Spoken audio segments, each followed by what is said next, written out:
Capítulo de número 22, abordamos o assunto estatística.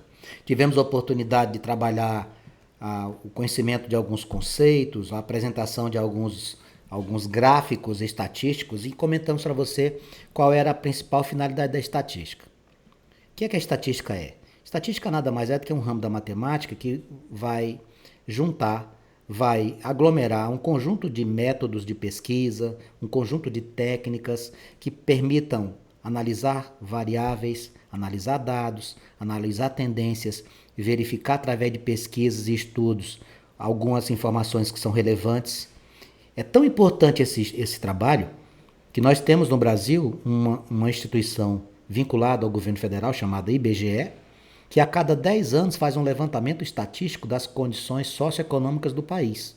Através dessas informações estatísticas, o IBGE fornece às autoridades governamentais uma fotografia de como se encontra o país, mostrando as características da população, o aumento populacional, a população que se encontra no campo, nas cidades, a condição socioeconômica, o aspecto de trabalho, a ocupação no mercado por parte dos homens, das mulheres, por parte dos negros, por parte daqueles que não são negros, dos brancos, dos pardos, ocupação de cargos gerenciais por parte de homens e mulheres, enfim.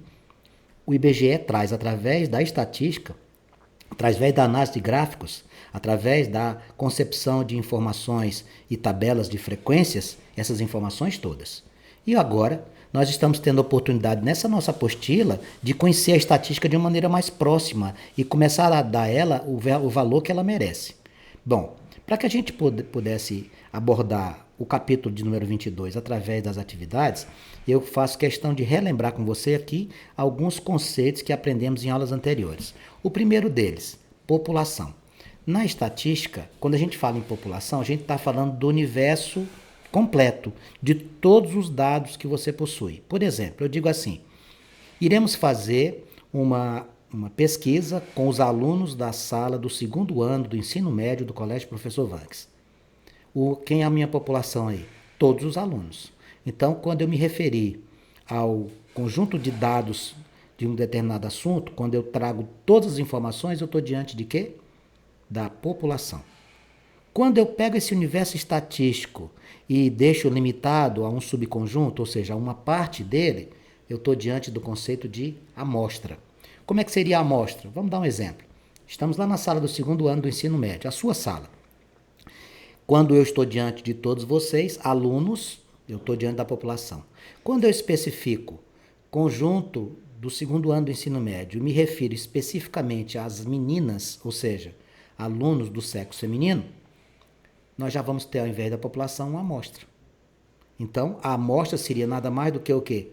Um subconjunto da população, tá bom? Você pode escolher aleatoriamente, por exemplo, uma mulher dos cabelos claros, uma mulher dos olhos claros, dos olhos escuros, uma mulher de estatura acima de 1,60, estatura abaixo de 1,60, uma mulher cuja faixa etária está compreendida entre 14 e 15 anos. Então, são várias amostras que você pode criar, ou seja, subconjuntos da população. Também dentro da estatística, nós trabalhamos com o conceito de variáveis. O que é que seria isso? Quando você está analisando a população ou a amostra, é importante que você caracterize as propriedades dos elementos que você está analisando. Você pode analisar a população e vai verificar que existem variáveis qualitativas e quantitativas. O nome já diz. Qualitativas você analisa e não precisa de valor numérico para entender. Quantitativa são aquelas que os valores são tomados numericamente. Seja mais claro. Vamos lá.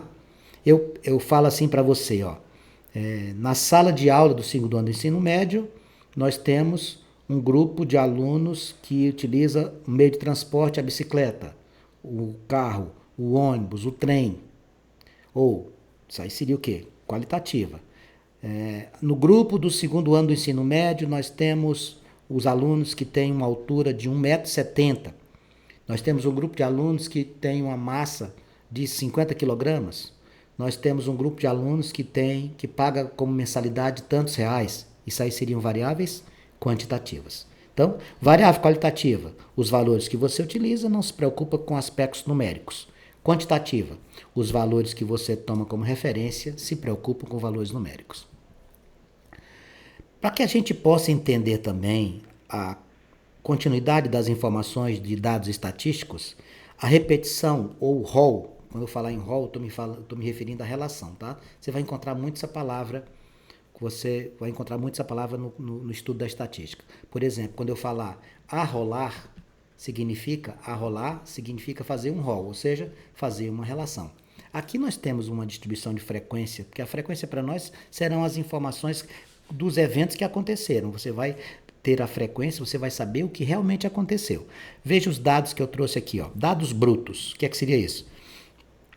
Consideram-se as notas de 40 alunos de uma classe de segunda série do ensino médio. Pronto. Os dados brutos seriam quem? Você anotar o quanto foi a nota de todo mundo. Aqui nós começamos o primeiro aluno que tirou 1, 8, 4, 9, 6,5, 6, 9, 10, 2, 3 e por aí vai. Quantas informações eu tenho aqui, Vanks? Temos 40. Aqui são os dados brutos. O que é que a gente vai fazer? Nós vamos montar um rol com essas notas em ordem crescente. Olha só. Primeiro passo, eu peguei todas as informações, são os dados brutos. No segundo passo, eu ordenei. Quando eu coloco essas informações em ordem crescente, eu vou chamar isso aqui de quê? Rol. Rol ou relação. Então, para a estatística, você vai pegar e organizar isso aqui tudo. Quando a gente faz isso, a gente percebe que existem situações onde você pode agrupar esses elementos. Como assim, Vanks? Você vai olhar as notas que você tem aqui. Me dá um exemplo. Vamos ver quem foi que conseguiu a nota máxima aqui.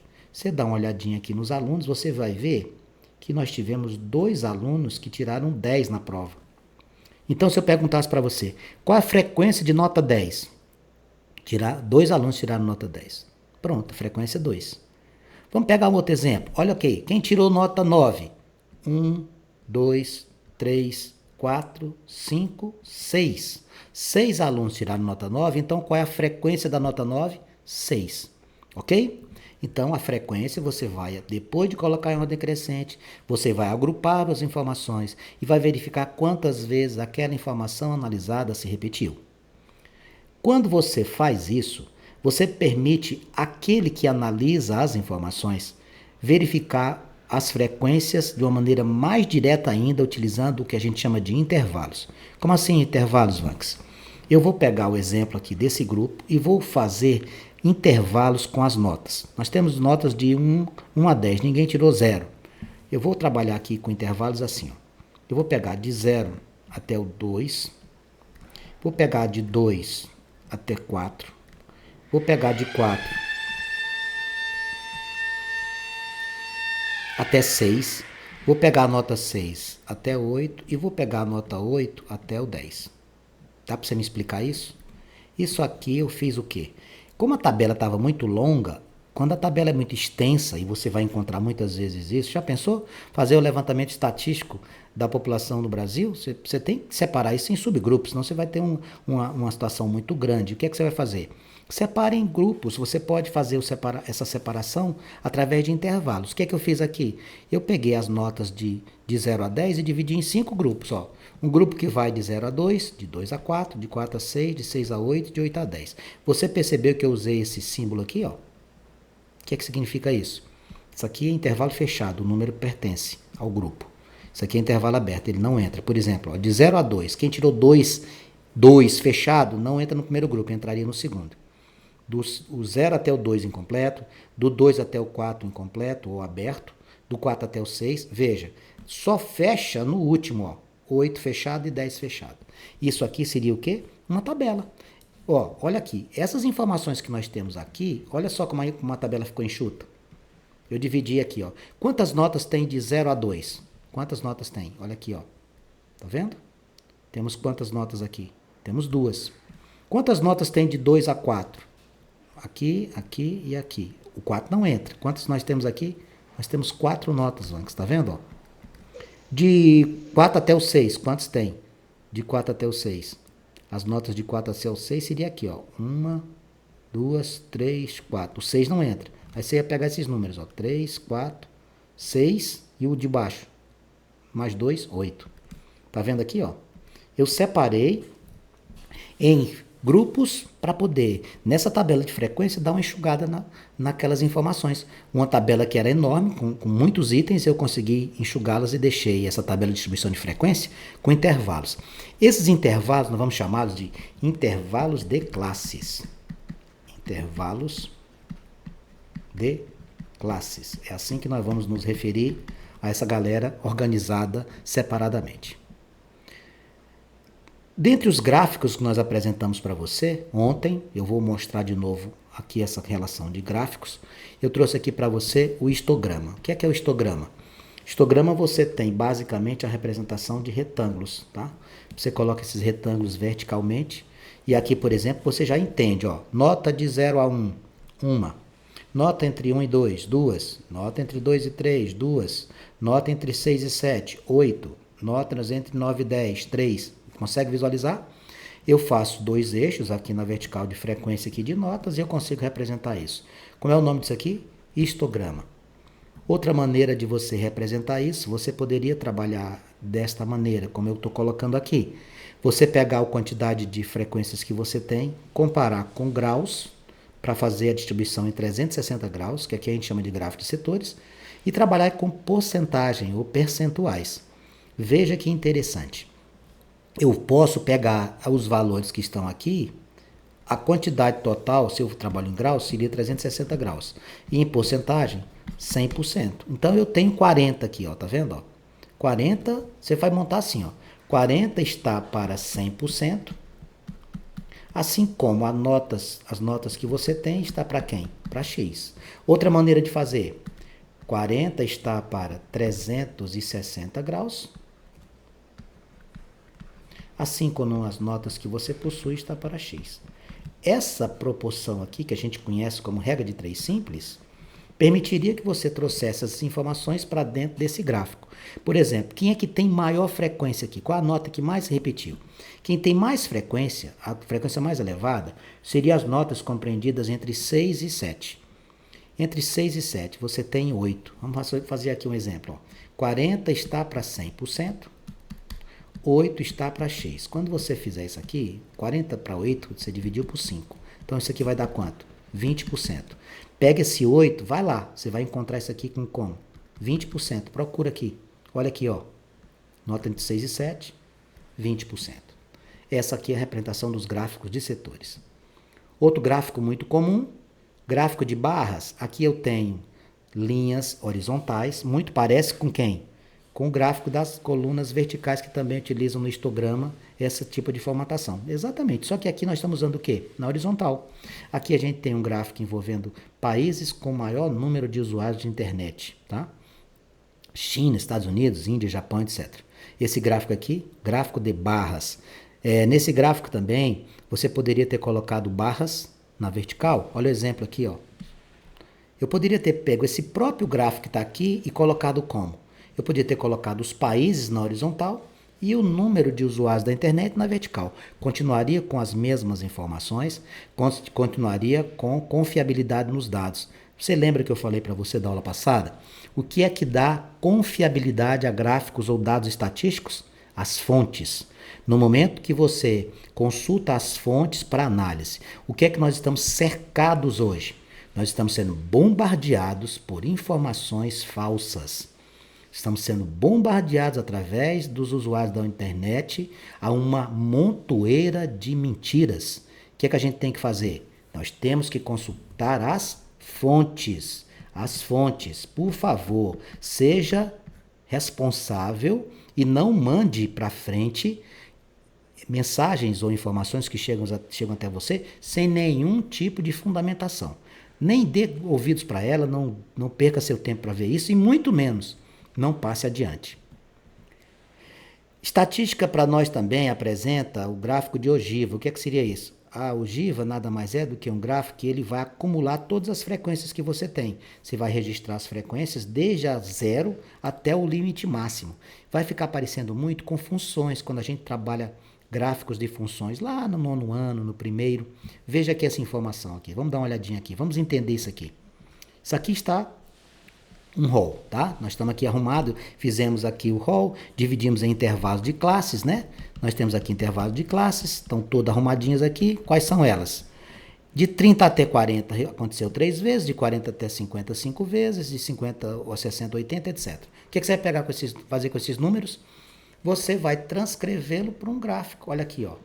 Vai marcando os pontos e depois você traça. O que você pode chegar à conclusão aqui nesse gráfico de ogiva? Neste caso aqui, que foi uma crescente, né?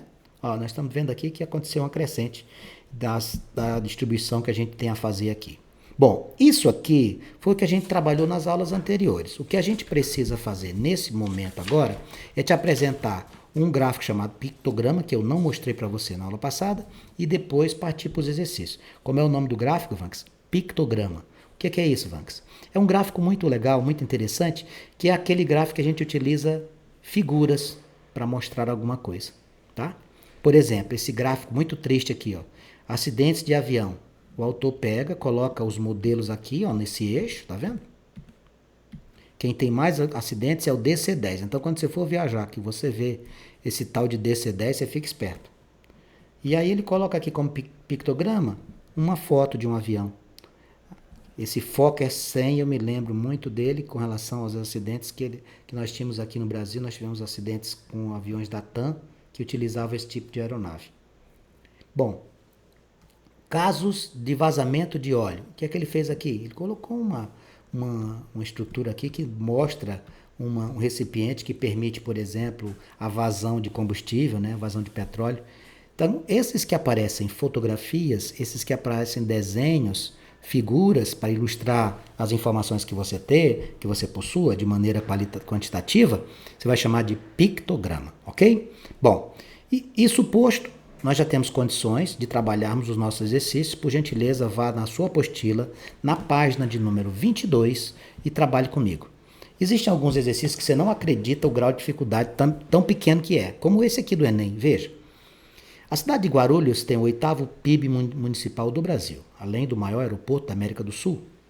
Em proporção, possui a economia que mais cresce em indústrias, conforme mostra o gráfico. Então tá ali, ó, Brasil, Estado de São Paulo, capital São Paulo e Guarulhos. Guarulhos está ganhando de todo mundo no crescimento industrial. Aí ele diz assim, analisando os dados percentuais do gráfico, qual a diferença? O que é a diferença? A diferença é uma conta de subtração entre o maior e o menor centro em crescimento. Vanks, é isso mesmo que eu estou pensando?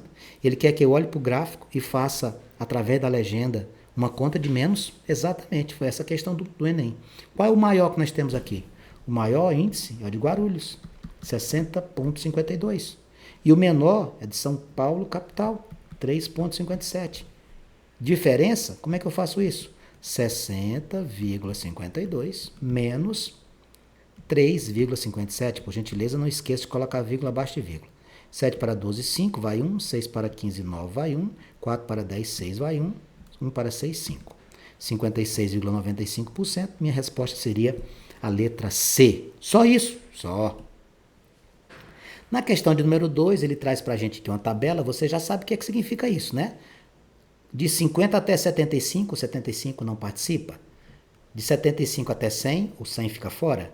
De 100 até 125, o 125 fica fora, ele vai entrar no próximo, 125 até 150, e do 150 até o 175. Aí ele diz assim, a tabela seguinte informa a quantidade de pessoas que compraram ingressos antecipados em um determinado show, cujos preços eram modificados semanalmente. Tá? Então ali a coluna esquerda tem o valor do ingresso, compreendido em determinado intervalo, e o número de pessoas que participaram dessa compra. Aqui nós temos um total de 3.600 pessoas que compraram os ingressos. Aí ele pergunta assim, o percentual de pessoas que adquiriram ingresso por menos de 125. Bom, primeira coisa, se ele está pedindo percentual, se ele quer que você trabalhe com porcentagem, o total é 100%. Então, total é 100%. Então, qual vai ser a montagem? 3.600 compradores correspondem a 100%. É assim? Isso. Bom, agora nós vamos ver o que ele pediu. Ele quer que a galera que comprou ingresso por menos de 125. Bom, menos de 125, esse aqui entra? Entra. Entre 50 e 75. 75 e 100 entra? Também. Entre 100 e 125? Também. Esse aqui? Não. Esse aqui já pagou 125, ele quer menos. Esse aqui pagou mais de 125. Então, o que, é que você vai fazer? Você vai pegar esses três aqui e vai somar. 300, 640, 500. Nada, 4, 3 e 6, 9, 9, 5, 14. Então, são 1.540 pessoas que compraram ingressos abaixo de R$ 125. Então, você vem aqui e coloca 1.540 está para quem? Só um instante. Aqui é 14. 3, 6, 9, 9, 5, 14. Perdão. 1.440 está para X. Vamos multiplicar cruzado. Eu vou ficar com quem? 3.600x igual a 1.440. Você, como multiplicou com zero, acrescenta dois zeros aqui. Ó, vai ficar 144 mil. Meu x vai ser 144 mil dividido por 3.600. Possibilidade de cancelamento de zeros. Cancele dois zeros. Ficou o que aqui? 1.440 dividido por 36. Amigos, 144 dividido por 36 dá 4. 1.440 vai dar quanto? 40. Então, a minha resposta, o percentual de pessoas que adquiriram ingresso por menos de R$ 125, 40%, eu vou marcar a letra A na questão de número 2. Na questão de número 3 da Universidade Federal lá do Paraná, o autor diz assim: o Centro de Estudos, Resposta e Tratamento de Incidentes de Segurança no Brasil é responsável por tratar incidentes de segurança em computadores e redes conectadas à internet. A tabela abaixo apresenta o número de mensagens não solicitadas, ou seja, os spams, notificadas no ano de 2015 por trimestre. Qual dos gráficos representa os dados dessa tabela? Meus caros amigos, o que é que a gente vai ter que fazer? Infelizmente, essa questão aqui, ela exige de nós a somatória, porque ele está trabalhando aqui com porcentagem, né? Ele está dizendo aqui para nós a situação de várias notificações. Como eu estou trabalhando aqui em porcentagem, tá vendo? Tudo é porcentagem, ó. Então, o que você vai fazer? O seu total é quanto? 100%. Então, qual é o primeiro passo? O primeiro passo vai ser você somar todo mundo. Ó, você vai ter que somar isso aqui. Vamos fazer essa continha aqui rápida. Deixa eu pegar aqui e fazer para você. 135, 335. 171.523, 154.866, 249.743. Bom, quando eu faço esse cálculo, eu vou encontrar 711.467 notificações. 711.467 notificações. Isso aqui corresponde a quê, caros amigos?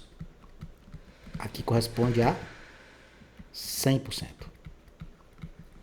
Vanx, o que você vai fazer? Muito simples, meus amigos. Preste atenção. Você vai calcular com os trimestres aqui. Torça para que seja o primeiro, mas pode ser que você tenha que fazer todo mundo. Se você acertar o primeiro e não tiver uma opção diferente, você já mata logo na questão inicial. Então, a primeira coisa que eu vou fazer aqui, ó, o segundo passo, eu vou fazer na sequência. Qual o primeiro trimestre que aparece lá? É o quarto, que é o que tem de menor quantidade. Então, vamos aqui. 711.467 corresponde a 100%. Quarto trimestre aqui tem quanto? 135.335 corresponderá a quem? A X. Como é que vai ficar essa conta? 711.467x vai ser igual a 135.335 mais 2 zeros. Meu x vai ser, eu vou arrumar esse 5 aqui, ficou parecendo um 3. 135.335 00 dividido por 711.467. Meus amigos, isso aqui no vestibular, o autor realmente queria que você tivesse um trabalho bem legalzinho, né? Vamos fazer essa conta. 135.335 00. Vamos dividir por 711.467. Quando eu fizer essa divisão, eu vou encontrar 19%. 19%. Vamos nas alternativas?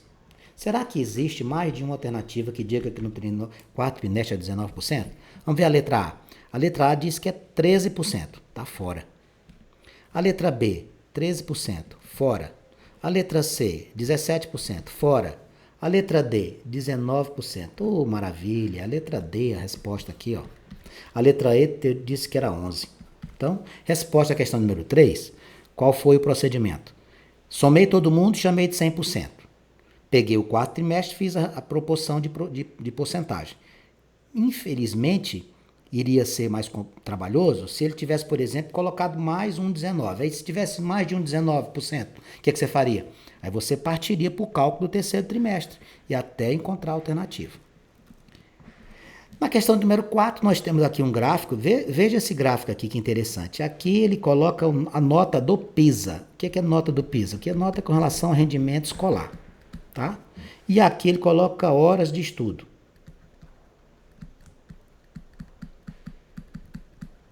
Aí ele diz assim: o cruzamento da quantidade de horas estudadas com desempenho no Programa Internacional de Avaliação de Estudantes, que é o PISA, mostra que mais tempo na escola não é garantia de nota acima da média.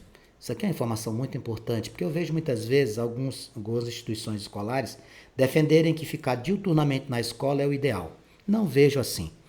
Porque quando eu estou falando como educador, dependendo da quantidade de horas, se ela não foi uma quantidade de horas que você realmente se dedicou, não adianta passar 24 horas, não adianta. Vamos pegar um exemplo aqui. Você pega uma tarde para estudar. Você tem lá das 13 às 17, 4 horas. Se você, nestas 4 horas que você se disponibiliza a estudar, você fica ouvindo música, celular ligado, WhatsApp chegando informações, o Facebook te chamando, o Instagram te chamando, essas 4 horas não tem nenhuma eficiência. É melhor você desligar o seu celular, desligar o seu computador, ou usar o computador para estudar durante 1 hora que seja eficiente do que 4 horas desta forma. Levanta, senta, deita, dorme, acorda, vai à geladeira, cozinha. Isso não existe. Então, o que é que eu quero dizer? Que não existe essa relação de quantidade de tempo. O que existe a relação é tempo bem aproveitado. Aí sim. Não adianta você ficar aqui comigo na escola de manhã à tarde, direto, das 7 da manhã às 7 da noite, se você não está se dedicando. É preferível que você fique na escola o intervalo de tempo necessário e que no pós-aula você faça a sua parte. Isso serve como uma dica aqui desse seu velho amigo professor de tantos anos. Vamos lá. A questão diz assim: cruzamento da quantidade de horas estudadas com desempenho no Programa Internacional de Avaliação de Estudantes, o PISA, mostra que mais tempo na escola não é garantia de nota acima da média. Dos países com nota abaixo da média, notas abaixo da média. Então, tu já vai pegar nessa população uma amostra. Quem seriam os países com nota abaixo da média? Se você pegar no próprio gráfico, os países com nota abaixo da média já separa e coloca a anotação para facilitar a sua vida. Quem seriam eles aí? Vamos lá? Rússia, vai olhando no gráfico. Portugal, México, quem mais que dá pra gente ver aí? Itália, acabou, Vanx? Não, tem mais um, olha lá, Israel. Bom, desses aqui, ele diz, qual é o que apresenta maior quantidade de horas de estudo? Bom, você vai comparar esses aqui e vai ver quem tem maior quantidade de horas. Então, dentre esses aqui, procure. Ó, o horário de estudo está na horizontal. Quem que está mais à direita? Quem está mais à direita seria quem? Israel. Então, a resposta para nós seria a letra C. Veja só, num primeiro momento, eu peguei os que estavam abaixo da média. Eu peguei só essa galera daqui para baixo. E dentre eles, quem é que tem maior quantidade? É quem está mais à direita no gráfico. Quando eu estou no plano cartesiano, quanto mais à direita, maior o seu número. Resposta à questão de número 4, letra C. E a questão de número 5, essa questão de número 5, ela fecha a nossa sequência de questões, diz assim, outra do Enem. 5 empresas de gêneros alimentícios encontram-se à venda. O empresário, almejando ampliar os seus investimentos, deseja comprar uma dessas empresas. Para escolher qual delas irá comprar, analisa o lucro em milhões de reais de cada uma delas em função do seu tempo de existência, decidindo comprar a empresa que apresente o maior lucro. É lógico, você vai comprar uma empresa que te dê o maior lucro médio, porque se você vai comprar, você procura ganhar mais. O quadro apresenta o lucro em milhões durante determinado intervalo de tempo. Aí ele pergunta o seguinte, dentre essas 5 empresas, qual foi a que o empresário decidiu comprar? Meus amigos, preste atenção aqui. Você tem uma planilha com as empresas, o lucro delas e o tempo que passou para conseguir isso. Se você olhar direto aqui, quem é que deu mais lucro aqui? 25. Aí você pega e marca a letra H. Não faça isso. Porque você não pode analisar de maneira isolada. Você tem que analisar os dois aspectos, o tempo e o lucro. Qual é a condição que você vai fazer, Vanks? É muito fácil. Você vai pegar esse lucro e vai dividir pelo tempo. Aí você vê o lucro anual. Olha só que legal. A média. Ah, entendi. Eu vou fazer aqui, ó. 24 dividido por 3 dá 8. 24 dividido por 2 dá 12. Ó, a empresa G foi melhor do que a F. 25 dividido por 10, 2,5 dá 10. 15 dividido por 1,5 dá 10. 9 dividido por 1,5 dá 6. Olha aqui, ó. O fato de ter tido um lucro de 25 milhões não significa que essa empresa H é mais rentável. Por quê? Porque a média dela é 10. Quem é a melhor média, Vanks? A melhor média é 12. Essa é a melhor média. Quem é essa empresa? A empresa G. Eu vou marcar para a nossa resposta a letra B de bola. Com isso, nós fechamos essa sequência de exercícios envolvendo dados estatísticos. Espero que você tenha gostado da nossa aula. Espero que você assista novamente essa aula nos nossos canais. E espero também que qualquer dúvida que exista, você pergunte, que eu estou aqui à sua inteira disposição.